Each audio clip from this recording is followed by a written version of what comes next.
What's up, Silver Screen dudes? So today we're doing something very different, and actually throughout this week, on Monday, Thursday and Saturday as per normal when the releases come out, you're not going to be seeing the usual best and worst and reviews, because guys, I'm sure for those of you who've been following me for a while know this, and if you're watching this video you probably know this, I finally, after a year and a bit of hard grafting, hit 3,000 subs. I appreciate to some bigger people out there this may not be a big deal, but to little old me, basically having just a small studio set up in, my home, which I haven't even bothered setting up today because I thought I would do this much more sort of familiar, much more laid back and relaxed. But to me, hitting 3,000 is quite a big deal. Now, what I've been doing over the course of the last few weeks is that I've actually been reaching out to a lot of people and telling them, hey, gonna hit 3,000 subs soon. Let's do an Ask Me Anything video. And that's what this is. So as you can see from the title, it's not an Ask Me Anything about my private life, but it's an Ask Me Anything about movies. You guys know I love movies. I like to think that I'm one of the voices of movie reviewing here in the UK, at least in my mind I am.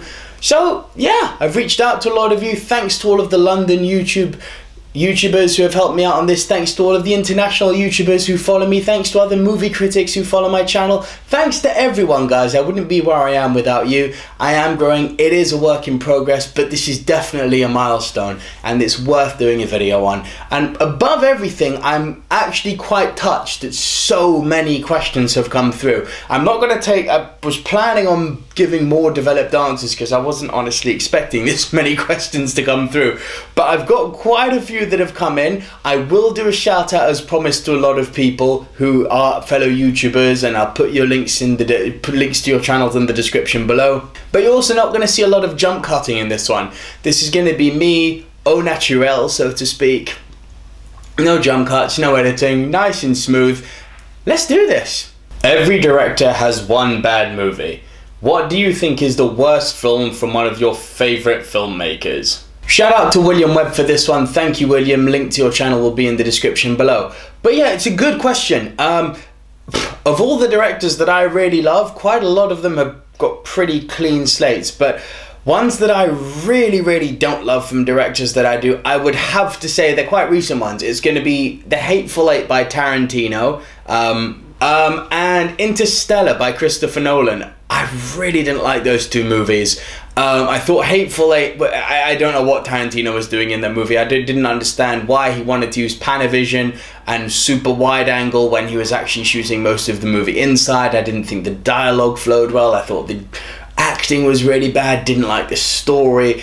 I didn't like the over-the-top racism, which when stylized in the way that he does of this dialogue is normally fun, but this was a mess. For my full thoughts, go watch the review. And Interstellar, I mean, Nolan's arguably one of my favorite directors, possibly even my favorite director working today.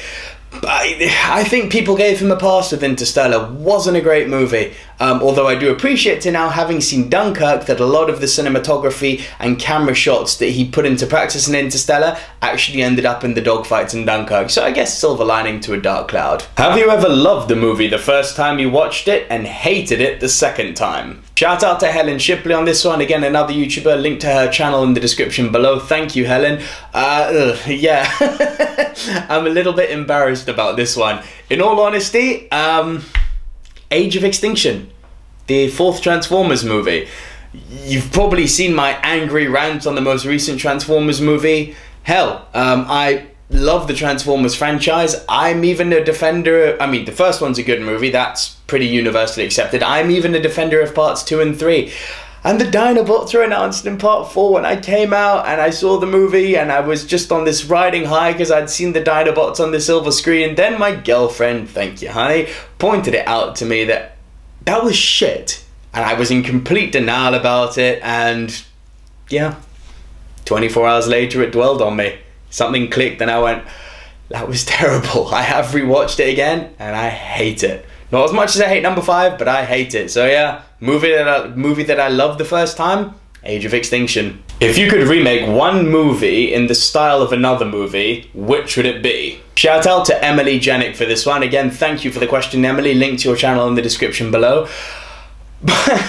Okay, so the dirty side of me wants to say Debbie Does Dallas in the style of Breakfast at Tiffany's. If you don't know what Debbie Does Dallas is, I'm not going to go into it here. Just Google it. Debbie Does Dallas.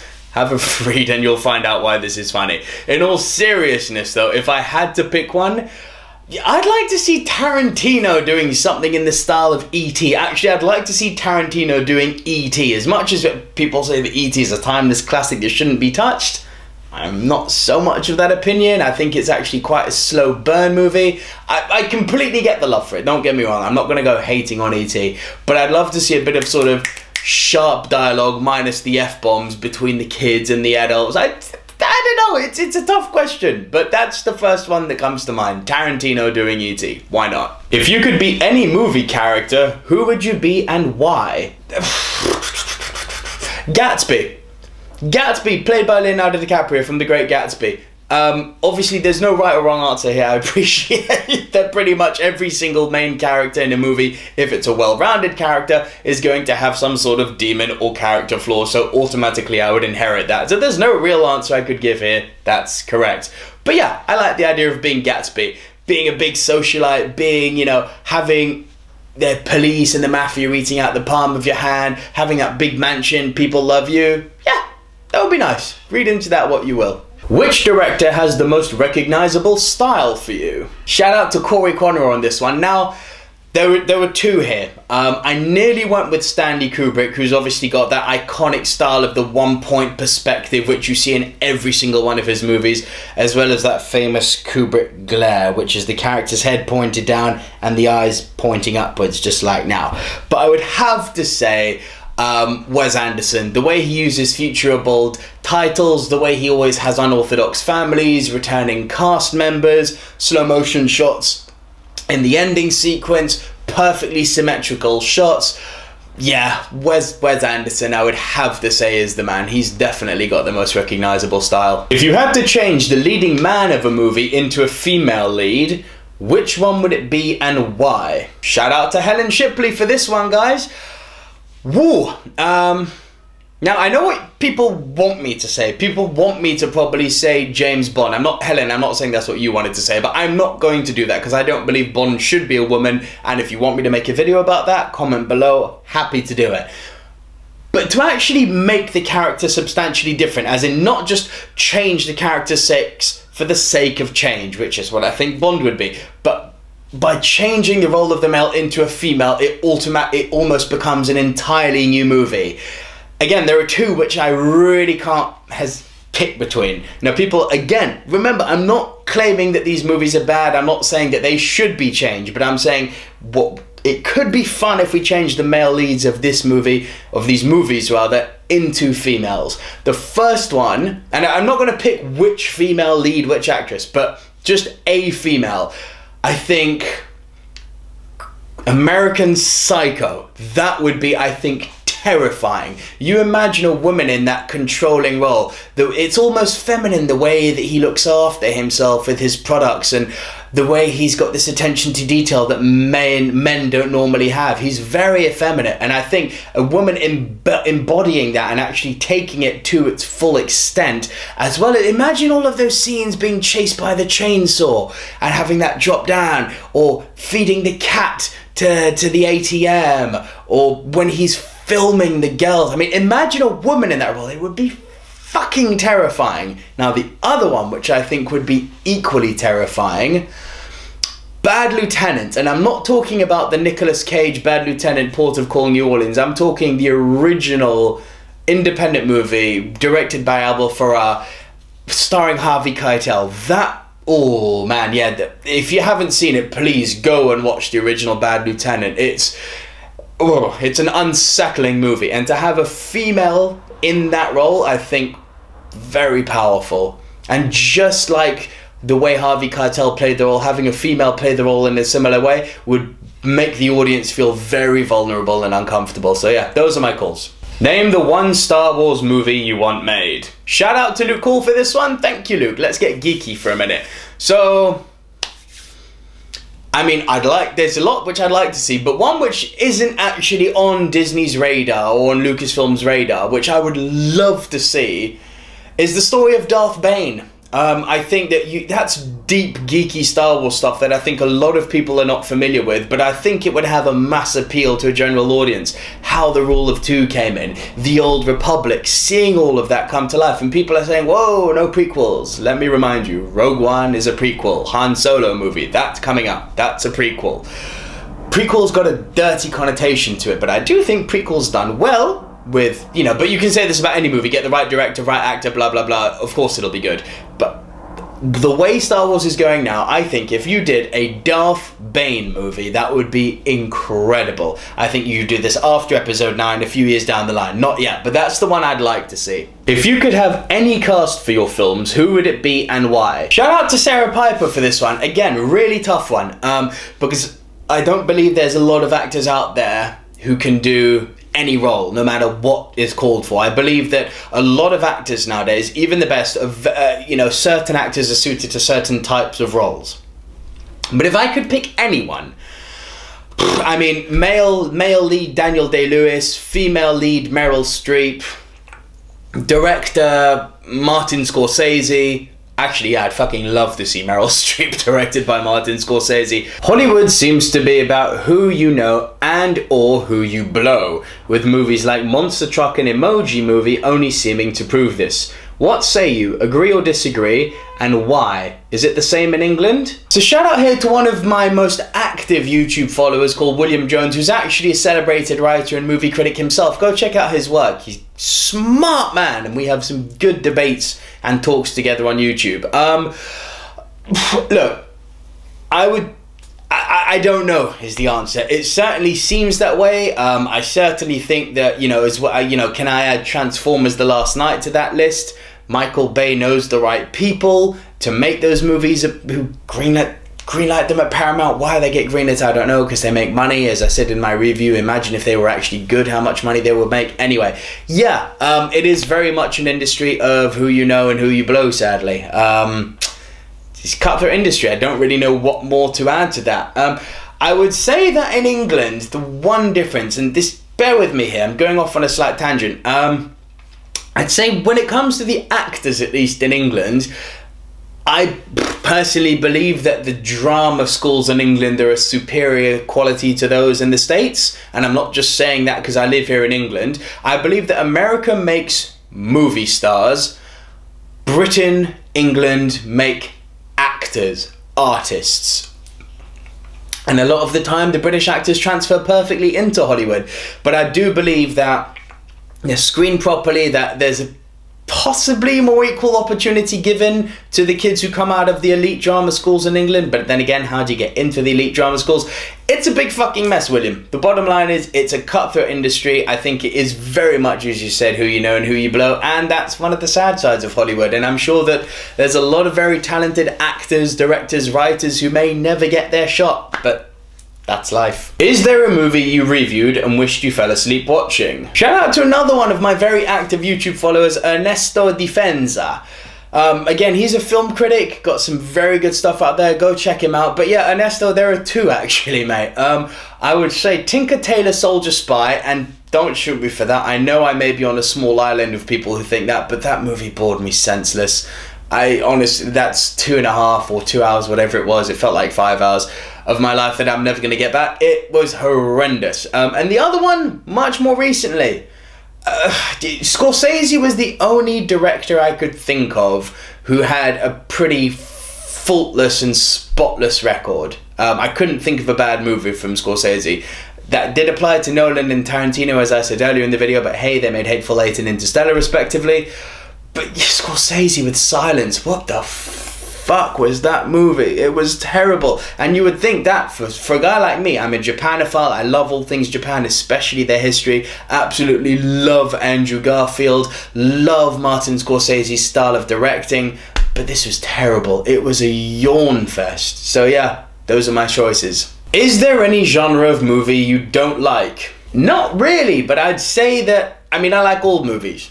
I can appreciate them all, old and new, foreign, independent, big blockbuster, but I would say my least favourite, probably Western movies. And don't get me wrong, I like Westerns, but I'd say that's my least favourite. Is there any franchise you wish did not continue past the first movie? Yeah, based on what I've seen so far, the bloody Universal Dark Universe, because that Mummy movie sucked.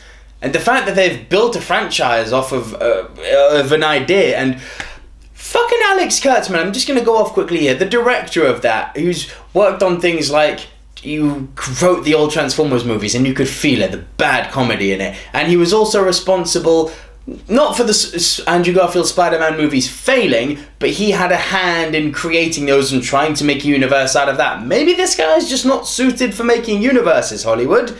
Give him one movie here and there. Should be enough. But yeah, Dark Universe, please just don't make that. Take it back to the drawing board. Which movie character is responsible for your sexual awakening? Shout out to my girlfriend for this one, thank you. Okay, fine. I wanted to say Jessica Alba, but the reality would be that although she's probably the movie star and celebrity that I fancy the most of any of them, because we've all got them, but Jessica Alba's my girl. Yeah, that would be a lie. Simply because I was old enough and I was fully sexually awoken by the time I was enjoying Jessica Alba on screen. It's embarrassing. I can't be the only guy out there. Fucking Jessica Rabbit from Who Framed Roger Rabbit. Yes, she's a cartoon, fine, I know. But sexy curves and lines on that cartoon character, I tell you. I was much too young to... No, that's a lie. No, I'm just weird. Yeah, I'm weird. Jessica Rabbit. What movie is so bad that if your partner liked it, you would have to break up with them? Yeah, we seem to be revolving around the sexual awakening and girlfriend stuff here. This one's not from my girlfriend, it's from another fan, Chris Cranny. But, thanks for the question, Chris. Movie that's so bad. I mean, obviously, I think we can all agree that one of, if not the worst movie ever made is The Room. Not Room, The Room, with Tommy Wiseau. But there's something almost cult epic about that movie, isn't there? I mean, fucking Chuck Norris has The Room parties, doesn't he? I mean, that movie's so bad that you almost need to watch it, and everyone needs to see it. Okay, here we go. Anything from Uwe Boll. Let's go House of the Dead. House of the Dead by Uwe Boll. If any of my partners like that, and indeed my current girlfriend, who, you know, that would be a red light. If anyone I was ever with liked House of the Dead, leave. What movies do you love so much that if your partner didn't like them, you would have to break up with them? Again with the partner stuff. Alright, so... I mean, there's a few. I mean, the cream of the crop. I mean, I could easily list my top 5, top 10 movies here. But Love Test. Because this is one of the most important movies to me. It's not my favourite movie, but it's one of the most important, and it's certainly the most geeky. So this is one, definitely what I would call a love test. So my partner would have to be watching this, because like me, I watch it nearly every year, or multiple times a year. It's Star Wars. If my partner didn't like Star Wars, we'd have problems. We'd have serious problems. Even if she didn't like my favourite movies, that would be fine. But that's the love test. You have to like Star Wars to be in my life. What is your biggest movie blind spot? As in, movies you haven't seen that everyone else has. Must I? Oh, man. Do you know what? Full confession here. There are so many... I claim to be a cinephile, but there are so many classic movies that I haven't seen, that I should have seen. Fucking hell. There's two. There's two, and when you hear these, you're going to be shocked that I haven't seen them. I've never seen The Wizard of Oz. I know. And I've never seen Casablanca. I know. There's many more, but I think those are the two big ones that are the holy shit, how have you not seen that? I know, it will change. I will see them eventually. What is your first movie memory? Well, I mentioned this a minute ago. My first movie memory is Star Wars. And I think I can't be alone in this. I think Star Wars, for the people who do love it, it's one of those films that, because it's so different to anything else. It's so unique. Granted, there's been a lot of copycats that have come and gone since Star Wars' first screening, which granted happened a long time before I was born. But it seems that everyone that I speak to who loves Star Wars can remember exactly where they were when they first watched it. They remember which movie they saw first, they remember where they were, they remember how old they were. It's not just a first memory, movie memory. For a lot of people, it's almost like it's a first memory. And I think that's amazing. I think that's testament to the power of this trilogy and of this saga, actually. So yeah, Star Wars is my first movie memory. What's the first movie you remember seeing at the cinema? Still to this day, whoa, one of my favorite. Oh yeah, it's up there with one of the most memorable moments in my life. Jurassic Park. Oh god, I'd never been to the cinema before. I didn't know that screens could be that big. I like most kids who were sort of age 5 to 9, I was a dinosaur nut. You know, I could name every single species in Latin, not just the ones in the movie. I'm talking everything. It was deep how strong my dinosaur knowledge was. But my mum played a good trick on me. She was telling me that, no, we can't take you to see that, because I believe at the time it was like PG-13 or 12 or something like that. I was too young. I think I was 7 or 8 when Jurassic Park came out. But yeah, she told me we couldn't go see it. It was too violent. No, no, no. And then it came out, opening day, big queue at the cinema. I didn't know what a cinema was, but we were walking towards a queue. And then my mother said, "Who's that over there?" And then my godmother was there. She had her big hands out welcoming me. And I ran to, and as she held out her hand, it clicked. She's in the queue. That's Jurassic Park. Oh my god, we're gonna see Jurassic Park. And I absolutely lost my mind. It's also the first time, I mean, granted, it was the first time I was in the cinema, but I'm sorry I'm rambling, but it's a very good memory. It's the first time, and I think it's the only time actually that I've ever screamed in a movie theatre, when they're being surrounded by the velociraptors at the end and the T-Rex comes in and grabs one raptor out. Little me, fucking with my knees into my chest, age 6, 7 or 8, goes, "Go T-Rex!" Absolutely lost my mind. Yeah, Jurassic Park's my first cinema movie memory, and it's one of my favourite. What is the first movie that scared you? Again, a strange one. The first movie that scared me, it's an animated movie. Disney's The Legend of Sleepy Hollow. And I've rewatched this before making this video. This is a dark fucking movie, to the degree where I'd be a bit reminiscent to show this to my kids. Even when it starts, there's this somber tone to it that, you know, a kid wouldn't appreciate that how this little short animated movie is being constructed, but that's the power of it. It hits you on a basic human level. And I'm sorry, that scene just after Brom Bowen has bullied Ichabod into, you know, convincing him of the legend of the Sleepy Horseman, and he's walking through the woods home, and you hear that, and all the senses around him playing on his imagination. It is terrifying. Not to mention that Disney were quite brave in the making of this movie and its execution, because Ichabod dies. I mean, spoiler if you haven't seen it, I'm sorry, but it's like 30 years old now, if not more. But yeah, the main character dies. There's no sort of happy ending. There's no good resolution. There's no sun in the sky. It just ends. Character's dead. Oh. Well, that just happened then. And I was very young watching this. Still to this day, that scene where he's walking through the forest scares me. What is the movie that scares you the most? Yeah, again, I can't be alone on this one. Movie that there's not much to add to it. Movie that scares me the most? The Exorcist. Hands down. Every time I watch it, scares me. What movie lived up to the build-up? Oh, movie that lived up to the build-up. There's definitely not just one here. Movie that lived up to the build-up. Movie that lived up to the build-up. I'm gonna say, I think Star Wars The Force Awakens lived up to the build-up.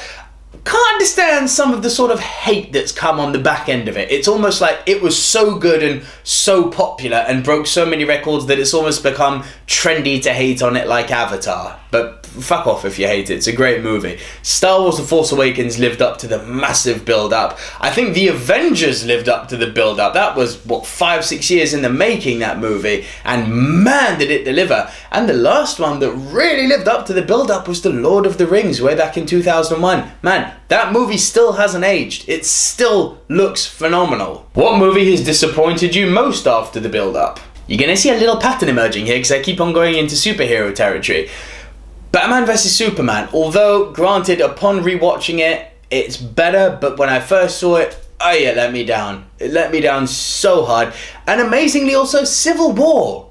Civil War let me down even harder than BVS, but that's because my expectations for it were so high. But yeah, wasn't a massive fan of Captain America Civil War. What is the greatest movie ever made?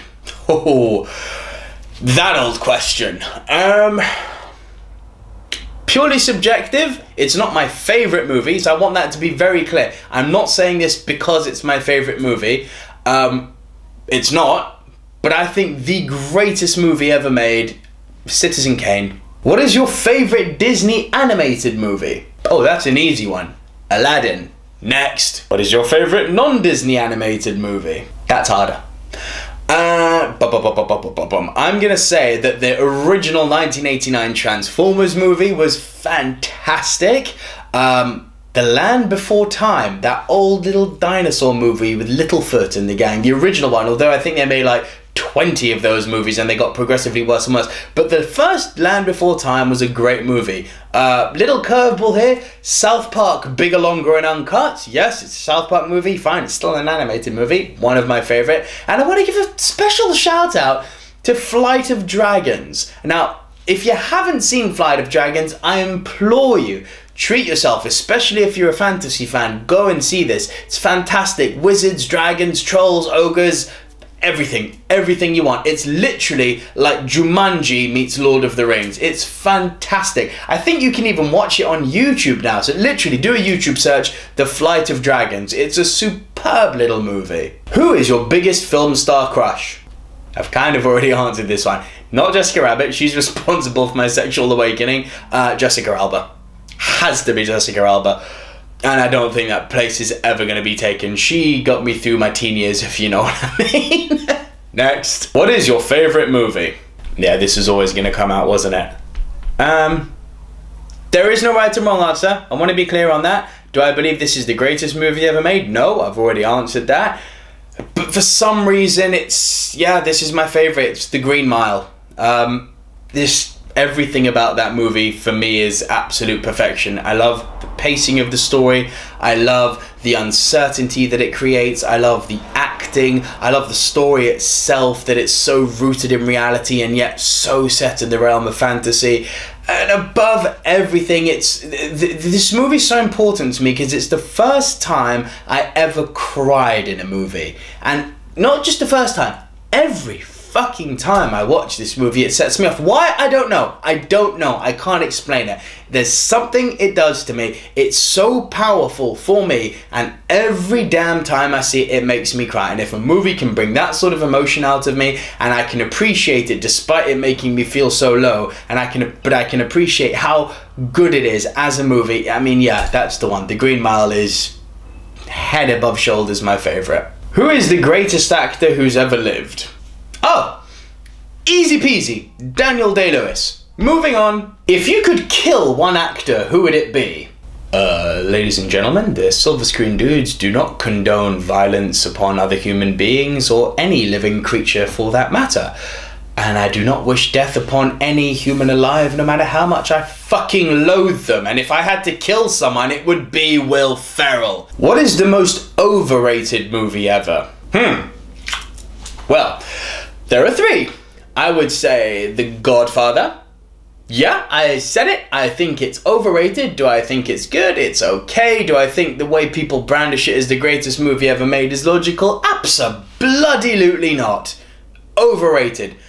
Ferris Bueller's Day Off. Yeah, I said it too. I think that's a very, very average coming-of-age / teen movie. I think there's many better ones out there, and I don't understand the praise that people have put on Ferris Bueller. And the last one is gonna hurt people. Stand By Me. Is it a good movie? Yes. Whereas Ferris Bueller and Godfather, I don't actually think are that brilliant, especially in relation to the amount of praise that's heaped on them. Stand By Me is a good movie, and it's one of those few movies which, you know, puts kids at the forefront and where the kid actors are all genuinely really, really good. But the story, it's pretty basic. Kids from a white picket fence town hear of a dead body in the woods, go looking for it, and come back. Now, I know I'm being very simple and people are going to be screaming at me, you're missing the point of the movie. It's like, no, come on. I get the point of the movie. I just think that the movie doesn't have much to say. It's fun. It's good. But it's not great. Come on, it's a good movie. Nothing more than that. What is your biggest guilty movie pleasure? So, if by this you mean movies that I acknowledge are fucking terrible, but that I still love nonetheless, oh, I've got a few. And yeah, I've said it. I am not in any way defending these movies. Do I know they are absolutely terrible? Of course I do. But do I still have great fun watching them? Yes. Mortal Kombat. Love Mortal Kombat. Love me some Mortal Kombat. Street Fighter with Jean-Claude Van Damme. Oh god, that's shit. And for some reason I love it. It's just terrible, but it's such fun. And Spy Hard with Leslie Nielsen, the spy spoof movie. Just because there's not enough spoof movies being made anymore, and this happened before Austin Powers. So yeah, Spy Hard, Mortal Kombat, and Street Fighter. I need help. I need to see a therapist. Which movie do you think is universally loved by everyone? Ooh, I like that one. That is a goodie. I don't think there is one, to be honest, because haters gonna hate and you can't please everyone. If I had to pick one, just forgetting that reality a minute, if I had to pick one, Forrest Gump. I'd say if you hate Forrest Gump, you're a bit of a hipster. You're one of those guys. Yeah. If you've seen a movie with Seth Rogen and James Franco called This Is the End, I think there's even a scene with Craig Robinson talking to one of the lead characters going, "You're a hipster. Why am I a hipster? Do you like Forrest Gump? No, I think it's a sanctimonious pile of shit. You're a hipster. You hate movies that are genuinely loved by everyone." Yeah, Forrest Gump. Absolutely.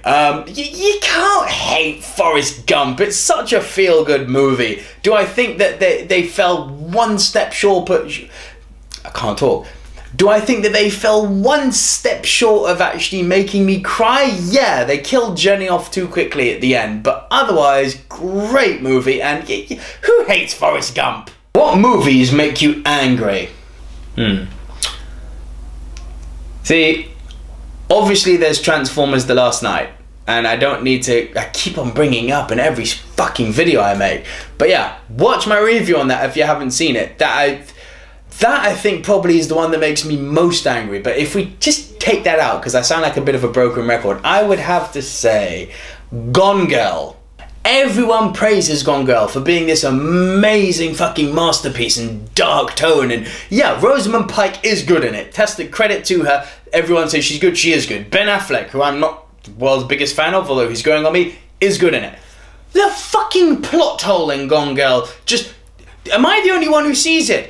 The girl frames her husband for murder. The whole town goes against him. She comes running back to him, and in full sight of everyone, she returns. Everyone sees she's alive. In that moment, Ben Affleck's character is excluded from responsibility. The whole town knows from seeing her that obviously he's not the guilty culprit. So why does he take her back? Why? There is no reason for him to. He is officially proven innocent. Get rid of the fucking bitch. You see, the anger's coming out now. Gone Girl drives me fucking mad. The Thin Red Line also makes me really angry, because at its core, very, very good war movie. Really well shot, very beautifully shot. But in typical Terrence Malick fashion, it's so fucking preachy and high on its own self-importance. Watch this. Now that I've said this, if you're a fan of The Thin Red Line, go back and watch it and you'll see it cuts. It works in a rhythm of 3 shots. It goes facial shot of character, wide angle shot of either a war or of troops marching on the beach, third shot, nature shot.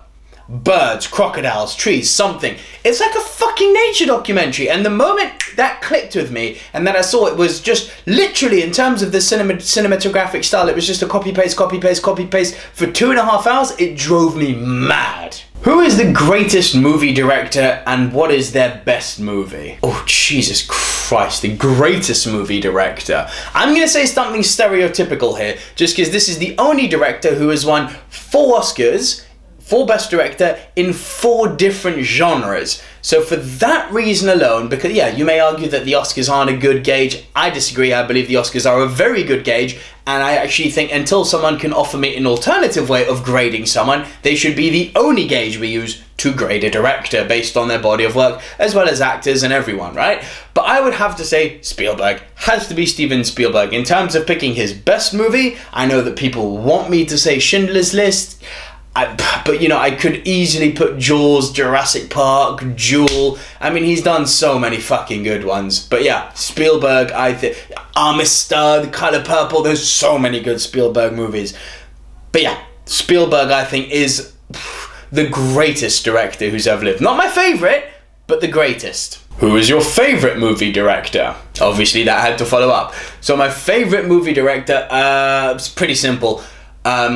I toss up between the two, can't decide, Stanley Kubrick or Martin Scorsese. I'd probably lean more towards Stanley Kubrick, just because his body of work is a lot more diverse than that of Martin Scorsese, but I'd probably get more enjoyment from Martin Scorsese's movies. Would I sooner sit down and watch Goodfellas or Casino than I would Barry Lyndon or Full Metal Jacket? Yeah, but do I appreciate movies like Full Metal Jacket, Barry Lyndon, 2001: A Space Odyssey, A Clockwork Orange, the list goes on and on and on? Kubrick. So those two, Scorsese or Stanley Kubrick. What is the best movie speech? Now I'm sure in the comment section there's going to be people who are going to pick much better ones than this, but off the top of my head I would say that my 2 favourite, let's put it that way, my 2 favourite movie speeches are Mel Gibson in Braveheart. They may take our lives, but they'll never take our freedom. That's a good one. Also, I need to shout out to Bill Pullman as the president in Independence Day. The 4th of July will no longer be known as an American holiday. It will be known as our Independence Day. That's a goodie too. Who is the best movie villain? Oh, how the hell do you narrow that list down? There's so many good villains in movies, so many. I often find that some of the best villains are either the ones which are the most iconic or the ones that you don't see. Best movie villain. Okay, obviously Darth Vader is going to be in there. I don't think there's anyone more iconic than that. Hannibal Lecter. I think he'd be on the top of a lot of people's lists. Hannibal the Cannibal Lecter, played by Anthony Hopkins, is obviously there. Kaiser Soze from The Usual Suspects, one of the greatest ever villains in movies. And I'm also going to put a Disney movie in there. I think The Hunter from Bambi. Underrated, but really think about it. I mean, that movie Bambi, so many people look back on that with dread, but The Hunter takes the hero's mother's life. It's like, come on! I mean, Walt Disney had a problem, man. Him with killing people off, but killing Bambi's mum? I mean, yeah, those are my 4. What old movie would you like to see a sequel or remake to? Sequel, there's nothing I can think of. Remake, now, remakes are a funny one, aren't they? Because so many people nowadays, critics, movie fans alike, they're all saying that that's all Hollywood does. All they do is remakes. First off, that's not true. There's never in a period of history been a time when there's more original movies being made than there is now. That's a fact.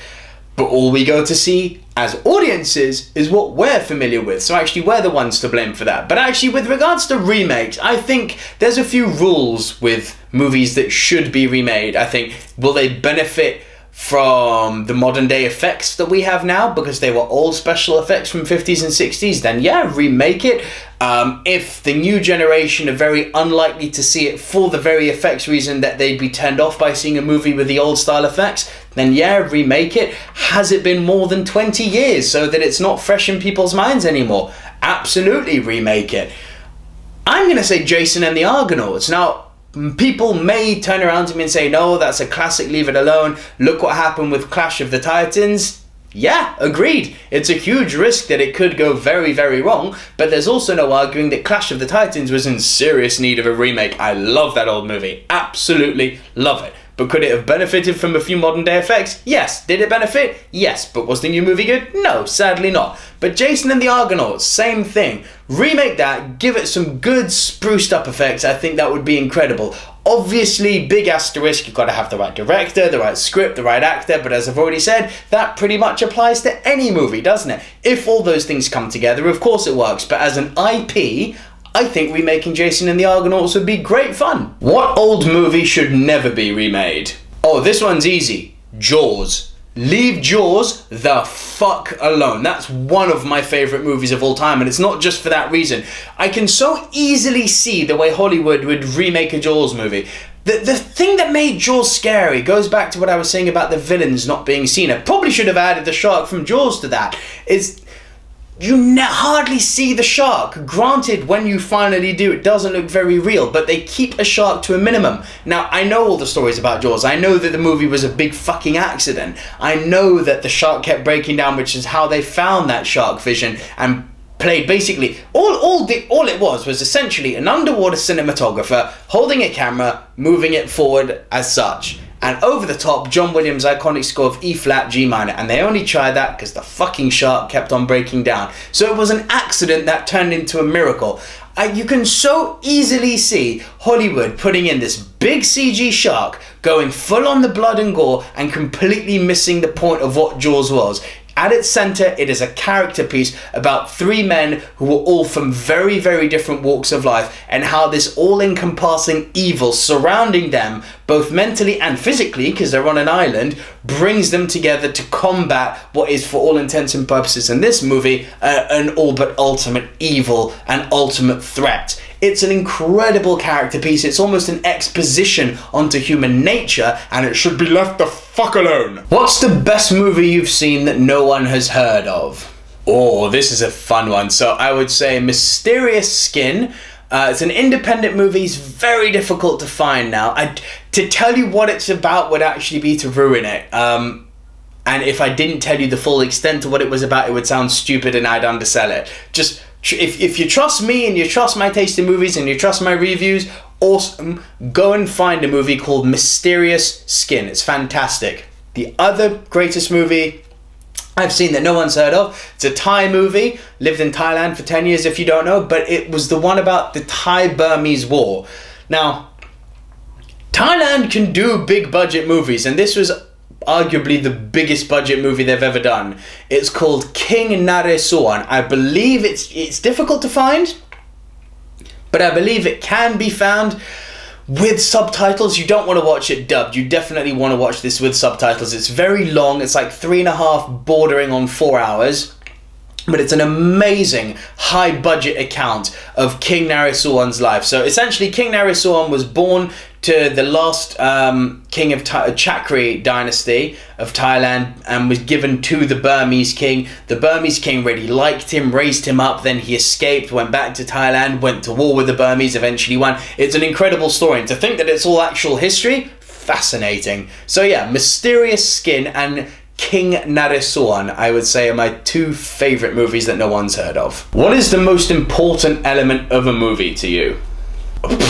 Jesus Christ.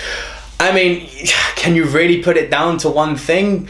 The whole point of a movie is that it's all these different elements coming together and forming this perfect cohesion of sound, visuals, characters, people, colours. I mean, the great writing, a movie in itself. I mean, can you really pick it apart? I mean, you know, you can have some of the best scenes in movies. Take the music out, all of a sudden it doesn't mean anything. You can have some of the most boring scenes in movies. Pulp Fiction's a great example. Pulp Fiction is just a series of scenes around dinner tables or in cars. That's like 101 of do not do this if you're making a movie, because a movie is meant to be about movement. It's a visual movement story. Pulp Fiction breaks that convention. Why? Because it's got fucking great writing. It's got brilliant dialogue in it. Take that dialogue out, all of a sudden Pulp Fiction's not a very good movie, even with the same story. Ultimately, if I had to pick one thing, I'm gonna say characters. If I don't like the characters in a movie, or more to the point, you can also hate the characters, I guess, but if I can't relate to the characters, if they're not compelling characters, there's no point watching the movie, because most of the time, unless it's a very art house or art piece movie, what you're watching is a story of a character. So if you don't care about the character, good or bad, you don't care about the movie. So yeah, I would say the character, and to a degree, character development. What director most owes an apology for a bad movie? Well, you know what I'm gonna say. Fucking Michael Bay for Transformers 4 and 5. You owe me and all of the Transformer fans a serious fucking apology. Which movie do you only ever have to see once? Oh man, yeah. So I'm gonna go with this based. I'm gonna assume that you're asking this question based on the movie actually being good but sad or unsettling that you only ever need to see it once. And once again, guess what? There are two. So I'm gonna say Grave of the Fireflies, which is a Studio Ghibli animated movie about a young boy who's having to look after his younger sister in the aftermath of the Hiroshima bomb. Yeah, gut-wrenching movie, and this dickhead happened to actually see it twice, and it's painful. The other one, just because it's so unsettling and it's so graphic in the way it's shot, I'd probably say, I've mentioned it already in this video, Bad Lieutenant with Harvey Keitel. It's so disturbing and it just makes you uncomfortable. There are scenes in this movie where you have to look away. It's not gory or brutal, it's visceral and real. It's uncomfortable. What is your favorite indie movie? For what it was, I'm gonna have to say Reservoir Dogs. I think that movie was just so ahead of its time. It was so well executed. I'm not gonna go into details. Reservoir Dogs. Why do you not give more 10 out of 10s? Do you just not like movies that much, or what? Okay, bit of an aggressive question. Yeah, it's true. Of all the movie reviews I've done, I've only ever given 2 10 out of 10s. Very true. Now, the reason I don't give 10 out of 10s willy-nilly is because I'm just not one of those guys who believes if a movie's great and I love it, 10. If a movie's not great, 0. I believe that even if you love a movie, which is why, fanboy that I am, I love all that is geek, you'll never see me hand out a 10 out of 10 to one of those, you know, Star Wars movies, or to one of those, you know, comic book movies, although I love them. Unless I'm yet to be proven wrong, but I would never have, all of the ones I've seen, ever give a 10 out of 10 at this point. Simply because all movies, all things being subjective of course, but all movies are open for criticism and no movie is perfect. Nothing is perfect. There's no such thing. There's no perfect people, there's no perfect movies, there's no perfect plates of food. It doesn't exist. Except, I believe, 2 of them. Now, I'm not going to go into detail of what those 2 are, go watch my reviews, but I've given 2 10 out of 10s, and it's not like I only give 1 10 out of 10 a year. God knows I think this year, for example, 2017, has been leaps and bounds better than 2016. Still haven't seen a 10 out of 10 movie though this year, and I did see one in 2016. It's just one of those things. I don't believe in giving perfect scores just because I love something. So I think actually in that sense you should applaud me, because I'm an honest critic and I like to just pick apart movies and look at every possible angle where there could be fault. But at the same time, to answer your second question, which I thought was a bit aggressive, no, I love movies. It's not that I don't just not like them. I absolutely love them. It's a question of you need to be honest. You need to put your fanboyism aside. You need to embrace what you love, but be open-minded enough to, you know, acknowledge that there is fault, even in something you love. What is your favorite B movie? The B movie, yes. There's some good ones. I'm gonna say Grandma's Boy, which was a Happy Madison production. That's Adam Sandler's production company, in case you don't know. So this was a weird one. This is essentially a movie about weed and computer games, so things that I love. And it's got the cast of the same little side cast that are in all of Adam Sandler's movies. I can't remember their names for love nor money. Sandler's not in it. It's all of his supporting cast in their own movie. It's a great little comedy. I mean, if you're not a stoner, guilty. And if you're not a gamer, guilty, then you may not appreciate it as much as I do, but being that those are things that I like, yeah, it's great. The other one that I need to mention, Starship Troopers. I think Starship Troopers came out of nowhere. That's as B-movie as you like, but my god, it's fun. Giant bugs are going to invade Earth and we're going to go to war with them in space. What more do you want? What is the best movie twist? Oh, come on. There's so many good ones. Obviously, but oh man. Empire Strikes Back, I am your father. What? Probably the most iconic, but I wouldn't say the best. An amazing twist. The Sixth Sense, that's another great one. I see dead people. And I'm not going to spoil it. If you haven't seen it, there's still a lot of people who haven't seen it. Go see The Sixth Sense. Great twist. Fight Club, fantastic twist. You know, I'm not going to ruin it either. I'm not going to ruin any of these. Fight Club has got a fantastic twist. Saw has got a fantastic twist at the ending. Lucky Number 11 with Josh Hartnett, Ben Kingsley and Morgan Freeman. That's got a great twist. But I would say the ultimate winner, the ultimate twist, it's got to be The Usual Suspects, man. I mean, yeah, Kaiser Soze, say no more. What 80s cartoon would you most want to see adapted into a movie?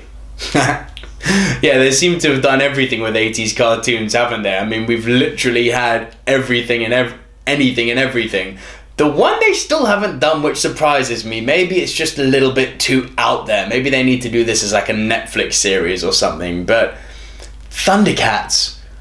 Deep cut. I'd love to see a Thundercats movie. Fuck, man, if they can make a Transformers movie, or if they're talking about making a Captain Planet movie, they can do a Thundercats movie. I'd love to see that on the silver screen. What big IP do you want to see adapted into a movie?